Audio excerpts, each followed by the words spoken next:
Thank you, everyone, for joining us on our first episode of the Seriously Social podcast, where we're going to be bringing you behind the scenes of social media strategies of some of the world's largest brands.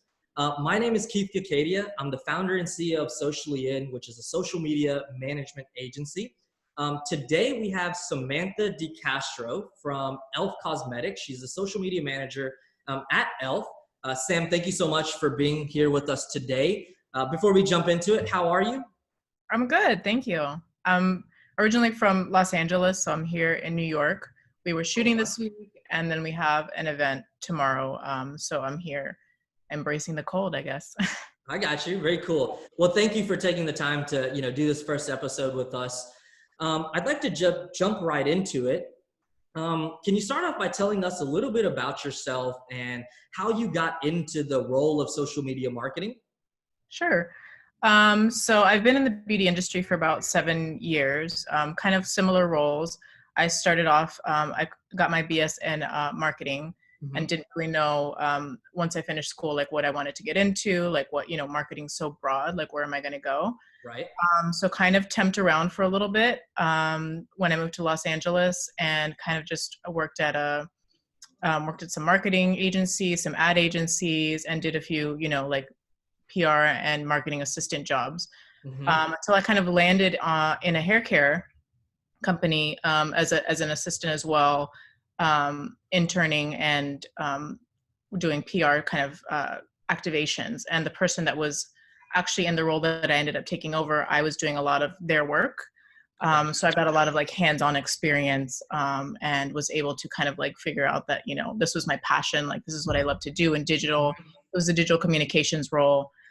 So kind of like expanded into that when that person left that role, and I kind of like, positioned myself to be able to move into that role, just basically based off the fact that I had all this knowledge and I had been working there for a while.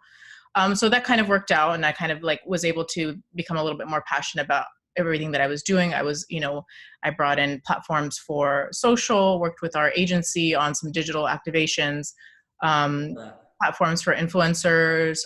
Influencers weren't really a big thing when it came to the hair care industry, specifically like professional hair stylists and hair colorists. So kind of like having the brand be introduced to them and how they can work together with them, because you get a lot of social media coverage from these people organically, and how can we make sure that we create these partnerships with them. So my role was kind of like a morph of like digital. So everything that included blogs to emails to website to social media and to like influencer marketing. So I was there for about 5 years, and then kind of decided that my role wasn't very strategic in the fact that I wasn't focusing on one thing or able to, completely just concentrate on, like the social media and influencer part. So for me, that was a part that I really enjoyed and really loved and wanted to expand and grow on. So I began to look outside of the company for other places that had these sorts of roles, because at that company, they didn't have the capacity to make sure that was a specific role for someone else. So did that, and then landed at OPI, which is where I know you from. And so was able to secure that role there, and we did a lot of different things. They needed a social media manager. They hadn't had one for like, I don't know, over 6 months. So came in, jumped right in. My boss was very, she wanted to accomplish certain things quickly. So jumped in, found out that I really loved doing that. And since then, kind of just based on like things that were happening within the company, I was able to find this other opportunity and moved on here to E.L.F. So I guess my one tip is just like get your feet wet and see if you have something as broad as like a marketing BS, like what can you do with it? What are the different, different parts of that you can kind of tap into and find out like what your passions are. Sure. So I've been doing social media full time as a social media manager for over 2 years now, and I've really enjoyed it. Nice. So you started off your career kind of doing digital marketing as a whole, emails, blogs, digital. And then from there you spent, I believe you said 5 years in that kind of position, and then started to focus more in on social media specifically. And the first role you had in social was at OPI. Before that, did you do any internships or, I'm kind of trying to get a better idea for our listeners who are trying to get into social media marketing. How would they get their feet wet? Is it through an internship? Are they going out and doing some free work for somebody? How did you get into the digital marketing side first? Yeah. So like I said, I temped around a lot just because I didn't know exactly what I Okay. wanted to do. I didn't know that social media was like going to be so big as it was. You know, none of us when we graduated in 2010 knew that social media was exploding the way that it was and that it could be Right. its own role. So you kind of like I temped around for a little bit. And what I would say now is like either get yourself into a temp job or intern, because a lot of my interns that I even had at OPI, I was able to bring over to E.L.F. And give them Okay. positions. So the internships do help. That doesn't always mean that there's like a position at the end of the day, but just stacking those on your resume, if this is what you're passionate about, people look at that and see that, and then they know that this is where your passion is and are able to hire you on. Yeah, sure. No, very good advice. Okay, so kind of switching our conversation here a little bit from how you got into the social media marketing side of the business to what you're doing today now. So can you touch a little bit about what you're doing at E.L.F Cosmetics specifically? What does your day-to-day look like? If you could talk a little bit about that. Yeah. So social media, like I said, wasn't as big as it is now. Right. Companies are like utilizing social media, like the CMO, the CEO, they know how important it is to a company, and they know that this is the outward facing, this is where consumers go first. Like if I have something I want to tag or talk about, and if I'm really excited about a product, for example, or a service, I go to social media and talk about it. Mm-hmm. And people exchange that sort of information that way. So because it has so many eyeballs on it, it's really become a bigger strategy for the company. The company wasn't as focused on it, let's say like 2 years ago, maybe. Sure. And so the one thing that they were doing is that they were just focusing on Instagram, for example, Uh-huh. as their one platform, because they didn't really have the capacity to focus across all platforms. So the one thing I was tasked with when I came in about 6 months ago was to start building a strategy for the rest of the platforms. Mm. And then another thing that we were also tasked with is not only just the rest of the other platforms and how much we're investing and spending time on the other ones, but what are some like new emerging platforms? So like TikTok is a huge one for us right now. We just recently did a big paid campaign with them. We did the eyeslipsface challenge. Yeah. And that of course came out of paid media, but then of course we have to start building the strategy and Right. constant content on TikTok. So that is also something that we are always looking for. It's like the new emerging stuff, like where's Gen Z? Our audience is big on Gen Z because we have our products, our quality products, but they're mass products, and you can get them for less than a prestige brand. Got you. You know, like an eyeliner for what, $5. So a lot of our audience is Gen Z and college kids. Sure. So we have to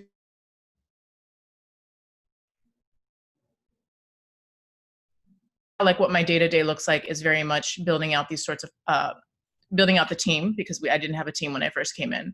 So I built out a team. I have 2 community managers. Okay. Working on getting 2 community management interns because of just the influx of how much like mentions, DMs, comments we get daily, because we have 5 million followers on Instagram. We have more than half impressive.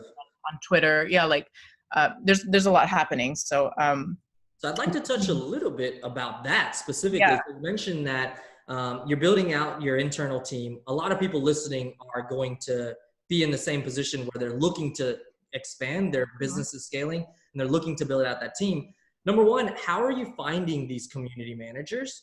And number two, with an audience of 5 million people, do you think that the 2 people is sufficient enough? And are you guys doing 24/7 community management?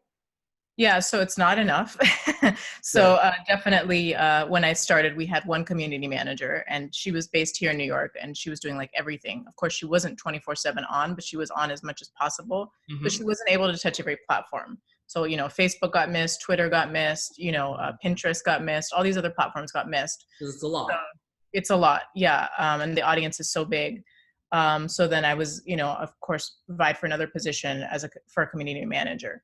But that was kind of my cap on community managers. But at the same time, I'm still like, if you guys expect us to explore these other new emerging platforms, it just means extra volume that's coming in. So how else can I get some interns or something and someone else in here that can help us? Right. So they were, because they couldn't approve a extra head count for me, but internships are something that we can always leverage and say, if we have somebody in here for a few months, it helps out. And then we can kind of just like rotate people in. Yep. And then, it adds a learning experience too. So how we're doing that is just, we posted on LinkedIn. I've actually done a few personal posts on my own. Gotcha. And have had a few people, because I'm in that industry, that people are coming in and like, oh, I know somebody, or somebody, somebody gets recommended to me. So what we're looking for is just a few community management interns that are passionate about social and beauty as a whole, and want to interact with our audience. Got it. Awesome. Thank you. So I want to touch a little bit more on TikTok, because obviously kind of that's the hot topic around with all the brands. Even, when we talk to brands at Socially In, they're always asking about TikTok. I'd love to explore a little bit about what did you guys actually do on TikTok? Can you explain what the campaign was, and would you be able to talk a little bit about what those results are? And is the campaign still going on, or is the campaign finished? The campaign ended on the 15th of November. Okay. We were tasked to get 1 billion views. We actually got 3.5 billion. Wow. Which was pretty, it's pretty great for a beauty brand. We were put against E.L.F and MAC Cosmetics. Okay. And E.L.F, I think, had a few more than views than we did. And so when we first started out, we were aiming for 1 billion. We're now at 3.5 billion. We ended the campaign that way. That's amazing. And our TikTok was a hashtag eyeslipsface challenge. Mm-hmm. So we worked with a rapper, and he created a song for us that's like eyeslipsface song. Mm-hmm. So basically we put it out there. We worked with TikTok to identify influencers on the platform, because TikTok influencers are very different than influencers anywhere else. Right. You can be on TikTok and just have no followers on Twitter or Instagram or YouTube, for example. So they have a whole platform on there that shows you all their best content creators, who's right for who's right for your campaign. So we worked with these TikTok specific influencers to create the content. So we launched with that. So they were dancing and moving to the song. Got it.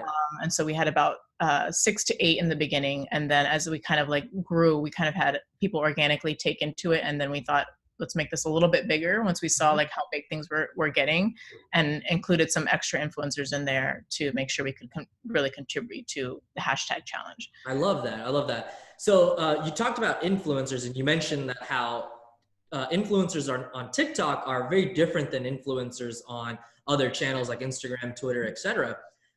Were these what you would consider micro influencers, or were these people with like massive multi-million followers? People with massive followers. And it's just a matter of they've done really well for themselves. Like TikTok has like a very like you have to have like some sort of comedy, some sort of movement, some sort of like surprise and delight, I guess you could say, because I feel like it's very different than you watching an Instagram video. Like a TikTok video can be like 6 seconds if you want it to be, and like really quick, and it has to capture your attention, and people like start to like these sorts of people that create this sort of content, and it's very different than what's being created anywhere else. Gotcha. And so people have created these sorts of followings online. Like one of them is Brittany, who she's the kombucha meme girl, and we got her for the campaign, and she did really well for us as well. But these are these people that, don't have this opportunity to be influencers anywhere else, and they're just really creating really great buzzworthy video content on TikTok. Gotcha. Awesome. I really do love that. So did the TikTok team help you guys identify these influencers? Did you do that on your own? Were they a part of the negotiation process? Can you talk a little bit about how like the coordination of the influencers actually worked on that platform? Yeah, so because it was a completely new platform for us, they helped us at first with just based on the size of investment and how we were working with them. Yeah. They, of course, sent us a bunch of influencers over, and we just kind of like went through like who's right for the brand, who can we work with. And then they did like initial introductions, and then from there we were able to kind of like negotiate. They kind of like stepped back after that, but they did like the initial introductions on this. And I think they're doing that at first now too, because it's just like such a different audience, and kind of like setting the groundwork for these sorts and expectations for these influencers on what they're going to be doing now. So I think as TikTok continues to grow, I think more people are moving to TikTok as well. I've just by myself noticed a handful of like Instagram influencers saying they're moving to TikTok, because they also really love the algorithm. Like the algorithm is not the same as Instagram. Mhm. Based on people that you follow, you are able to see better content that suits you. And so people are just really finding that they like the algorithm and how many views they can get on TikTok. Interesting. And who was the artist? You want to shout him out? What was the rapper? It was Illwayno, Illwayno.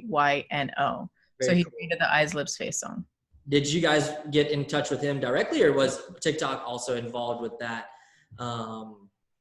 coordination? That came through a recommendation from another agency that we had help us create the song. So they were in charge of creating the song and kind of like the concept behind it, and kind of like what the challenge was going to be. And so they reached out to this artist that they knew and helped create this sort of song. So we went through like several iterations of the song until we all felt like comfortable with one and like, okay, this can like really blow up.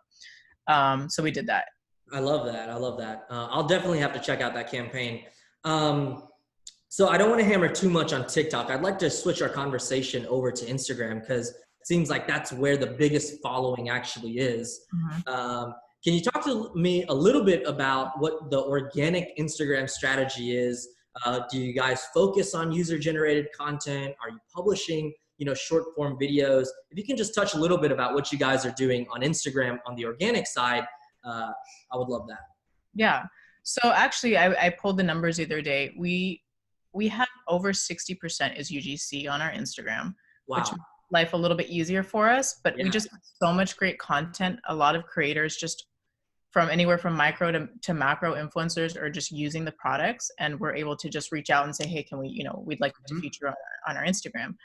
But we do have like a strategy on we have like a marketing plan, and overall the company decides on like what the focuses are. So our plan is, and part of the strategy is to create content for 50% of the focus.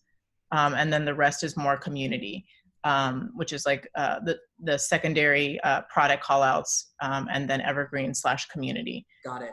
So we try to tell a story throughout the month. So like one month, I'll give you an example. August was all about brows. So we did a brow campaign with some influencers. We had four YouTube tutorial videos, and then they had one video where they both talked together about their favorite products. And then we featured them throughout the month, and all we did was shoot brow content. Specifically 50% of the content on Instagram was brows, and then everything else was kind of like evergreen, summer story, kind of like UGC type of stuff. So that's kind of how we work when it comes to strategy, because of course you're working for a company where you have a big goal, and if the goal for the month is we want to talk about brows, the PR boxes are brows, the influencers that are going to be promoting this are all about brows and they're known for their brows.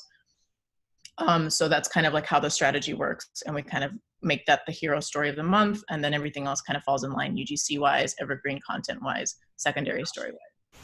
And are you guys doing anything to help foster that UGC? I mean, you guys have an amazing brand, so I would assume that a lot of creators are just submitting, but are you guys doing anything to help foster that UGC content? It's been very natural. We don't really have a lot. If anything, if we're looking for something specific that's not out there, then of course we go and we reach out to influencers. We have a few influencers on like content retainers that constantly create content on a month basis for us. So we do it that way, but there's also, we just get so much, like it's incredible how much UGC we have. Like it's amazing. And so that's why our strategy is also to include a lot of UGC across our channels. And the best way to do that is through Instagram. Twitter is also a great place. It's easy to retweet somebody. We get so many reviews and so many positive comments on Twitter. And it's really, Twitter actually is really a fun place for the beauty community. They really enjoy it, and they come on and they want to tell you about a product that they love, or they want to show you a makeup look that they did. So that's really become another hot spot for us as well. Very interesting. Very interesting. Okay. So thank you for giving us that strategy around organic. What are you guys doing around Instagram stories? So Instagram stories has been a little bit of a challenge for us, and I'll just say why. We just haven't had the creative players on the creative team in place to help us with that. So a lot of it has been us creating stuff. We work directly with our creative team to create content directly for Instagram stories. So it's been a little sparse at the moment, but they've hired some new designers, so that now we have a whole full story plan. We want to post 4 stories a week. now that we're able to utilize these designers. So that's been a little bit of a hiccup for us. Got it. Because, you know, everything has to kind of get like designed. And even though there's like a lot of natural elements that you can bring into stories, Mhm. where we kind of thrive in stories is, you know, using people's reviews whenever we have events, which we have plenty of. If there's something that's happening, then we can definitely also post that. But stories has been, like, I'll say, hasn't been as much of a focus as much as I wanted it to be. Sure. And it's going to be that way. Okay. I love that. Okay. So last question here. As you know, you roll into 2020, what is kind of the one major goal for E.L.F. Cosmetics when it comes to social media for the year 2020? So the thing that we want to concentrate on, like I said, is stories. And we already have like a robust plan for Instagram stories in January, simply because we just, well, with the Instagram likes being taken away and the algorithm kind of changing, we're noticing that everybody's shifting to stories. We Got also have, they want us to expand into YouTube, and we have a lot of educational content that we're also doing on Instagram TV with our global makeup artist, who's coming on, and she kind of just sets up the phone in her studio, and she's able to kind of film like organic content on like makeup tips, how-tos, and tutorials. I love that. So education on I would say is number one for overall on our products for the strategy for 2020. We're using a lot of ingredient stories on our stories specifically, and we're also using a lot of educational content on YouTube for 2020. So educational content across the board for everybody in 2020. Awesome. Well, Sam, thank you so much for spending some time with us today. Very insightful. I love what you guys are doing with TikTok. I believe you guys are probably one of the very first cosmetic brands, one of the first few cosmetic brands to actually do a campaign on TikTok. You guys blew it out of the water. Obviously, goal was 1 billion. Was it impressions reach? Views. 1 billion views, and you guys got 3.5 billion views. That's awesome. Very impressive. But yeah, so thank you so much for being our first guest. I really do appreciate it. Thank you for your time, and we'll be talking again here very soon. Sounds great. All right. Thank you.